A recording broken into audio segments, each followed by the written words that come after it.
You've tuned in to Larger Than Life with Pastor Ron Hint of Calvary Chapel, Houston. Here's a preview from Pastor Ron of today's message.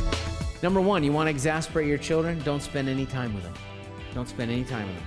Surveys actually say that the average father spends only a few minutes a day with his young children. A few minutes a day. What could be more discouraging to a child than a phantom father? That discourages a child to want to be obedient to someone who tells me do this and do that, but he's never around. So we need to spend time with our children. Spend time with them, sit with them, play games with them. Have you ever looked around this world and seen discrepancies between how the Bible depicts family and how we see it played out today? There are so many things that can distract us from building healthy families. Healthy families don't happen by accident. It takes a lot of work. In today's message, Pastor Ron is going to share how the Bible tells us to raise our kids so that they can have a firm foundation on loving God and family. It's possible to have a healthy, thriving family with God's help. Well, let's join Pastor Ron in the book of Ephesians chapter 6 with today's edition of Larger Than Life. But ultimately, why do children obey their parents? I love this. I love this verse right here. It says, children, obey your parents in the Lord. Here it is. For this is right. Don't you love it? I mean, God just gets right down to the point of the matter. Why do I have to obey my parents? Because it's right. I mean, some kid might argue, well, where are the case studies? Where's the psychological evidence? Where are all the opinions of men? Well, we don't need that. When God says it, it's right. It's right. God says, obey your parents. That's what we need to turn around our society. So the act of obedience. Now, let's move on and talk about the attitude of the heart. Because this is where it really gets important in verse 2. It says, honor your father and your mother. Honor is the attitude. It's the attitude behind the act. When a person really honors their parents, when they respect their parents, the obedience will just naturally flow, right? And again, this is what God said in the fifth commandment. Honor your father and mother. So God wants us to do the right thing outwardly, but in order to do it, really, it comes from the heart. I've shared this story with you before, but I've dealt with it in my own parenting. You know, about the father that was driving down the road and he noticed he had just told his little one, the toddler, well, it was actually a 4-year-old, to get into the car seat. You can strap it in. And that's what I'll tell, the kids, my grandkids. I have a 4-year-old and he has to get in the booster seat and I just let him put it in there himself. Of course, I double check it before I take off. But the father just told the little girl, get in the car seat, and he took off. And he looked back there and she's not in the car seat. In fact, she's jumping up and moving around. He says, hey, looking in the rearview mirror, you need to get in the car seat. And she just ignored him altogether. And she wouldn't strap it in. So finally he pulls over, right? He gets out of the car. I told you to put that thing on. He puts it in there and he makes sure she's safe. Now he gets back on the road and he looks up there and he says, I'm glad you're in the car seat now. She goes, listen, Daddy, I may be sitting on the outside, but I'm standing on the inside. Now that's a little kid that needs a little board of education to the seat of understanding, right? The outward act's okay, but the attitude is wrong. And so this is why God says, children, we're to honor our father and mother. We're going to set them in a high esteem. It's something that we do while we're living in the home, but now going to that aspect of even moving out of the home, it's something we do when we move out. And not to do so is dishonoring to God. Even to the point of honoring your mother and father, even when they get older, would be to the point of even supporting them when they get older. But Jesus brought up this very issue. The religious leaders were not honoring their mother and father. Jesus says that specifically in the fact that they were neglecting to support their parents. And they were using the excuse of saying, well, I'd really like to support my parents, but I've given all my money to the church, to the temple. It's dedicated to the Lord. It sounded so spiritual. But they were disregarding God's commandments. So Jesus said this in Matthew 15:5. Whoever says to his mother and father, whatever profit you might have received to me, I've given as a gift to God. Then he doesn't need to honor his mother and father. By doing so, you've made the commandment of God of no effect for your man-made tradition. What a sham, Jesus said. He said, you're a hypocrite. Well did Isaiah prophesy about you, saying, these people draw near to me with their mouth, they honor me with their lips, but their heart is far from me. So their heart is not right. Their attitude is not right. So we're to honor our mother and father. That carries on when they get older. I know I've shared with my parents on many occasions. And hey, if it ever comes to that point and you need help, you're welcome to live here. I don't know where I'm going to put you. I guess I'm going to sleep on the couch. I don't have another room in my house. But we would work out something. We need to take care of our parents. That's honoring them. Notice he says, honor your mother and father, which is the first commandment with promise. The fifth commandment had a promise. It's a twofold promise. He says it here in verse 3, that it may be well with you and you may live long on earth. So first, as we honor our parents, we receive a quality of life. It'll be well with you. God promises a good life, quality of life, and then secondly, a quantity of life. And you may live long on the earth. Now, this doesn't mean you're going to live forever, but it does mean you'll live a good, full life as God intended for you. So when we honor our parents, we receive God's blessing. Let me give you a few examples, and there are many in the Bible. Samuel, a young boy, placed under the guardianship of Eli the prophet. He was obedient to him, and because of that, God established him as one of the greatest prophets of Israel. David, as a young boy, obeyed his father, even when he was kind of disregarded and kind of left out in the field when the other brothers came to be checked out to be king. But the reality is, because of his obedience to his dad, he became Israel's greatest king. Esther, a godly girl raised by her uncle, obeyed God. God raises her up to the queen of the greatest nation at that time, and through her, God spares the Jewish nation. Daniel, a teenager who lost his parents, but he was taught the scriptures as a young boy, and as a teenager, God used him to be the wisest man, of course, in the kingdom of that nation, and a man of renown. So when children obey their parents, there is a blessing, and there are countless examples. So God's design for the child is what? Obedience. The act of obedience motivated by an attitude of the heart that says, I choose to do this because it brings order. It pleases the Lord, and it's right. Now, let's talk about parents.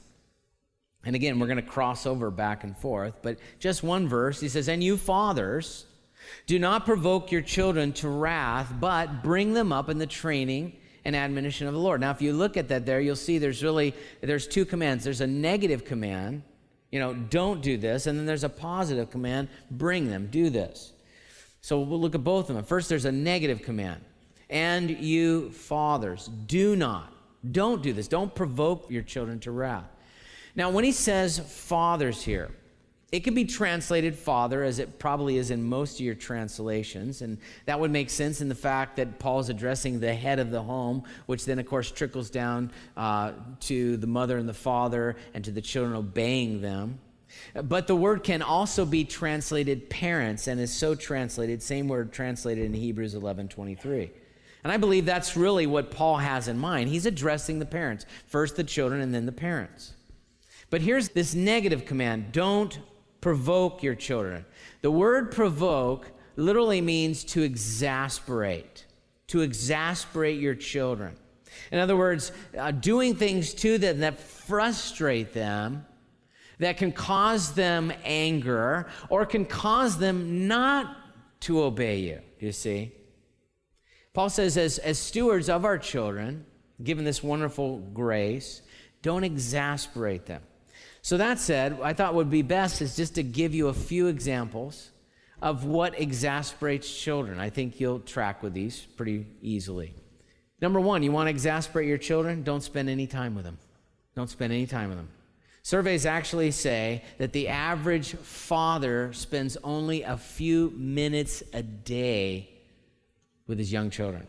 A few minutes a day. What could be more discouraging to a child than a phantom father? That discourages a child, to want to be obedient to someone who tells me do this and do that, but he's never around. So we need to spend time with our children. Spend time with them. Sit with them.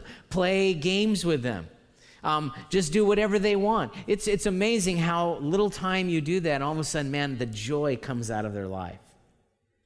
Spend time with them. When they come home from Sunday school, go over the lesson with them. Reiterate it in their mind. Spend time. Secondly, we can exasperate our children by never trusting them. Just never trusting them. Or you might say overprotection. Nothing they do earns our trust. And because of that, they get exasperated. They get discouraged. Yes, rules and guidelines, of course. But don't draw the line so fine that you box them in and they can never earn your trust. We need to look for ways to say yes as well as no. When you're always saying no, that exasperates them. Thirdly, we can exasperate our children, discourage our children by comparing them to others. Maybe favoritism, right? Think about this. Isaac favored Esau over Jacob. Rachel favored Jacob over Esau. Same family, major problems. Major problems. Their descendants today, major problems. So we can't compare children with children. Some of you have a lot of kids. You can't even remember their names. You got so many of them. Some have a foo, and some of you don't deal with that. But, it's kind of like, well, how come you can't get A's like little Herman? Or how come you can't be like little Hermione? She always does this thing right, And you start comparing the kids, and the kid feels like a second-class citizen in his home. And here's the thing. If a child can't feel secure in their own home, where can they feel secure? Well, I'll tell you what they'll do. As soon as they get a little bit older, they're going to go outside the home to find security in someone else. Fourthly, we can discourage our children by depreciating their worth. It's like having company over and saying, go stay in your room for 2 hours. We got company. You don't want to do that. Or it could be even like, they hear you saying something like, hey, well, we'd like to go out with you, but we can't. We've got the kids. Well, that's discouraging for the kids. If you have children, spend time. Go out with other couples that have children and let them have fun. Let them run around. Have a good time. Now, that doesn't mean you don't have times without the kids, because you should. We talked about that in talking about marriage. You need to have a time just husband and wife, and you need to have a babysitter with the kid and so forth. But there needs to be a balance, and the kids need to know that you love them being around, as I know most of you do. Let me also say this. Don't ever say things demeaning to your kid.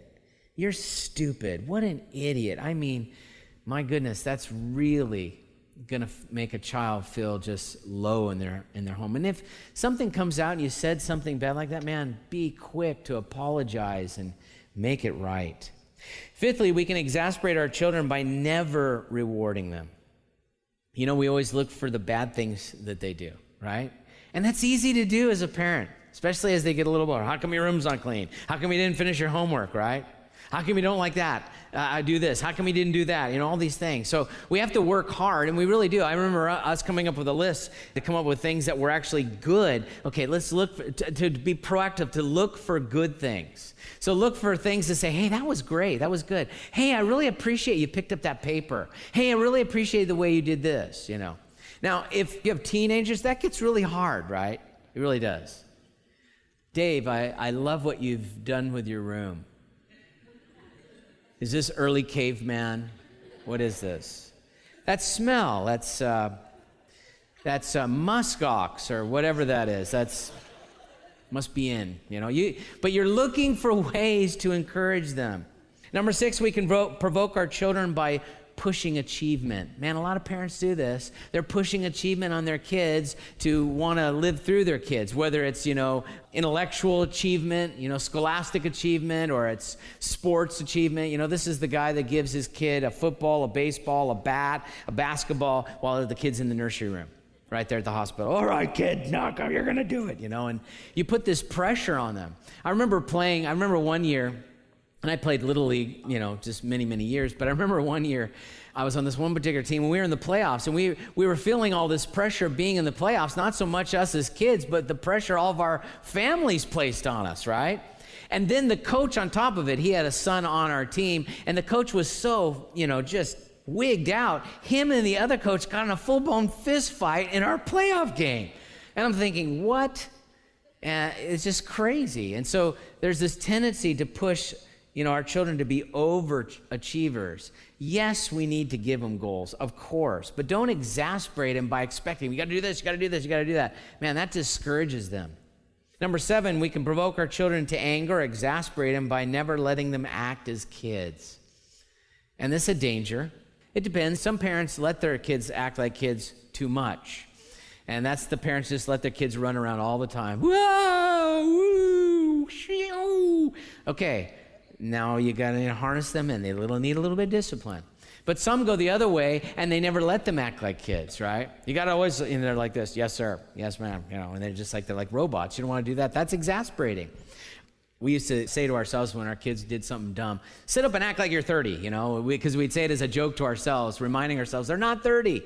But I remember one time we put our kids in the backyard, and we just had a cement slab out there, and it rained a bunch of days. It was all wet and muddy, but they wanted to get out. They were kind of stuck inside the whole time. I said, okay, stay out here in the slab and, just play outside for a little bit, and turned away for about 5 minutes and looked at it, and they were just like totally mud, head to toe, was all over them. I mean, you could hardly just see their eyes through all the mud. And at first, like, I can't believe those kids. And then all of a sudden, it's like, wait a second.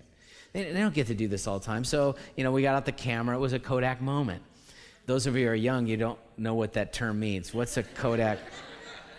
It was an iPhone moment. You get the idea. But we got to let kids be kids. Number 8, we can discourage our children by never communicating verbal or physical love. Man, I can't think of a day where our kids grew up in our home. We didn't hug them. We didn't tell them we love them. And I love to do that with my grandkids. Number 9, you can discourage your children by having a lack of rules. Sometimes you think, well, we have too many rules. But yes, no rules exasperates a child as well. Do you realize your children want parameters? They're not going to tell you that, hey, mom and dad, I really want some parameters in my life. They're not going to say that, but they really do. And when they think they can do anything and get away with this and stuff, they're thinking, do they really love me? So no rules will exasperate them as well. And then, of course, finally, we can provoke our children by excess discipline, verbally, emotionally, and even physically abusing a child. So Paul says, don't exasperate your children. And one person wrote this, if a child lives with criticism, he learns to condemn. If a child lives with hostility, he learns to fight. If a child lives with fear, he learns to be apprehensive. If he lives with pity, he's always feeling sorry for himself. If he lives with jealousy, he learns to feel guilty. But if a child lives with encouragement, he learns confidence. If a child lives with praise, he learns to be appreciative. If a child lives with recognition, he learns to have goals. If he lives with fairness, he learns what justice is. If he lives with honesty, he learns what truth is. If he lives with acceptance, he learns what love is. So those are just some good things. Now, that's the negative commandment. We've got a little bit of time. Let's talk about the positive commandment. He says here in verse 4, but bring them up. So this is a positive thing. The word bring, of course, is a verb. It speaks of action. This is something we need to do. We need to bring them up. Bring them up in training. That word literally means, that word training says bring them up in discipline. That's what it means. Bringing them up with guidelines. Guidelines that give rewards for doing what is good and correction for what is doing wrong. So it's rewarding your children for what is right. It's disciplining when they do something wrong. So that's the idea. And when we do that properly, our children will obey us in the Lord. And here's the thing, by correcting them, by disciplining them, we make their hearts pliable to the Lord. Don't wait till they're teenagers. It's too late at that point. So how do we train them or discipline them or chasten them? That's what this word means. How do you do that? Well, in our home, we used 4 forms of discipline. Just going to get real practical. First of all, we had timeout. Some of you timeout, right? When they did something, hey, settle down. Settle down. Knock it. Go in the corner. You need to chillax. Put your face in the corner and stand there. Don't sit down. Don't do this number. Stand in the corner with your nose in the corner. That teaches them discipline, teaches them focus. So if you're a parent, you do timeout, but they're just like, I'm timeout in the corner doing this number. That's not discipline, okay? Secondly, we would ground them. If they were over at a kid's house playing, we said, now when we call you, we want you to come home. We call them, come on now. No, I want to do this. Or they meander, I'm calling you again, come on home. Well, or they throw, I don't want to come on. Okay, it's fine. Now you're grounded. Now we're going to ground you for a season of going over there because you're not obedient. A third way we discipline our children was washing their mouth out with soap, the old-fashioned way. I mean, people still do that? Oh, yeah. But listen, if you do that, we had to do it twice on one and once on the other. That's it. I was like, can I really do this? I put some soap on my mouth. Oh, my gosh. It is terrible. It's disgusting. But I'll tell you what, it worked. No more foul language coming out of those mouths. And then finally, we use corporal punishment. In our home, we used a wooden spoon. We kind of used that as the rod. And when there was blatant rebellion, we're not going to do that, not going to, then, okay, well, let's come over here. We're going to come. We get them alone. We didn't do that in front of anybody else. Take them into the bedroom. Explain to them, do you know why you're going to get a spanking? Well, look at me in the eyes. We always make sure your kids look at you in the eyes. Don't let them do this number. We're not even giving a first base until you look in the eyes. You look in the eyes. Do you know why you're going to get disciplined? Yes, sir. Okay. Now bend over. You get a spanking, and afterwards, look at me. I just want you to know I love you. So we would love on them, hug them, and pray with them. And, listen, the one thing you never want to do is you never want to discipline a child in anger. That's the worst thing you could do. And in fact, let me say this word training, which means discipline. Discipline is not something you do to your child. Discipline is not something you do to your child. It's something you do for your child. Do you understand? You're doing it for them, to help them, to train them as they grow older. So Paul says, bring them up in the training, which means the discipline, and the admonition. Admonition means verbal instruction or verbal teaching. So you bring them up, disciplining them and verbally telling them what is right. And again, that takes us back to Deuteronomy 6. You're talking about the Lord when they sit down, when they rise up, when they walk along the way. So what you want to do is you want to verbally talk about the Lord all the time. So you're having devotion with him. Our children had devotion with us from the time they were an infant. We just sit, because when they were infant, they were having devotion with us. And then when they were 1 and 2, we're translating that with a little tiny devotional. And we did that all the way until they left the home. We had devotion with our kids every morning. Now, when they became teenagers, the devotion was sex. Nonstop. That was pretty much par for the course. From about 13 to 18, we just talked about sex every single morning. I mean, they're thinking about it every single morning, so we might as well be talking about it every single morning and what God thought about. But you're verbally talking about the Lord, and we're praying with them in the morning, and we're praying with them every night. Playing Christian CDs, watching Christian DVDs. Back in the day, it was VHS tapes. We just wore VeggieTales out so that the tape just destructs, right? Now we have it on DVD, and I'm watching it with the grandkids. And then you're looking for every situation to weave life situations and talk about the Lord. What would the Lord do in that situation? What do you think about this? What would Jesus do? When we talk about it, all experience it going through the Word of God. That's the idea of training them, disciplining, and the admonition in the Lord. Let me close with this. There was a father who wrote these words. His children were grown up, and this is what he had to say. These are good words to close on. He said, my family is all grown, the kids are all gone, but if I had to do it all over again, this is what I would do. I would love my wife more in front of my children. I would laugh with my children more at our mistakes and our joys. I would listen more, even to the youngest child. I would be more honest about my weaknesses and stop pretending perfection. I would pray differently for my family. Instead of focusing on them, I'd probably focus more on me, change me. I would do more things with my children. I would be more encouraging and bestow more praise. I would pay more attention to little things and deeds and words and love and kindness. And finally, if I had to do it all over again, I would share God more intimately with my family. I would use every ordinary thing that happened in every ordinary day to point them to God. So, children, obey your parents and Lord, this is right, with an act of obedience that comes from an attitude of rightness from the heart. Parents, don't exasperate your children, but love them enough. Love them enough. The hard thing, the easy thing is to let them do whatever they want. The hard thing is to train them in the admonition of the Lord. Did you know that when you accepted Christ, you were given an entirely new and different life than your old one? In Ephesians 4, Paul says this, "Now this I say and testify in the Lord, that you must no longer walk as the Gentiles do, in the futility of their minds, They are darkened in their understanding, alienated from the life of God because of the ignorance that is in them, due to their hardness of heart. They have become callous and have given themselves up to sensuality, greedy to practice every kind of impurity. But that is not the way you learned in Christ. If you want to learn more about what life in Christ looks like, keep coming back, because the book of Ephesians has more to say. You've been listening to Larger Than Life with Pastor Ron Hint. Larger Than Life is a ministry out of Calvary, Houston. Are you in the area? We'd love to see you at our next service. If you'd like to know more, head on over to ltlradio.org. That's ltlradio.org. And while you're there, take advantage of the opportunity to download our mobile app. There are so many great resources available to you there. If you like podcasts, subscribe to the Larger Than Life podcast. Another awesome opportunity available to you on our website is the chance to partner with us in ministry. Just click on the Donate tab. You never know how far God will take your gift. And with that, it's time to say goodbye. We'll connect with you again on Larger Than Life.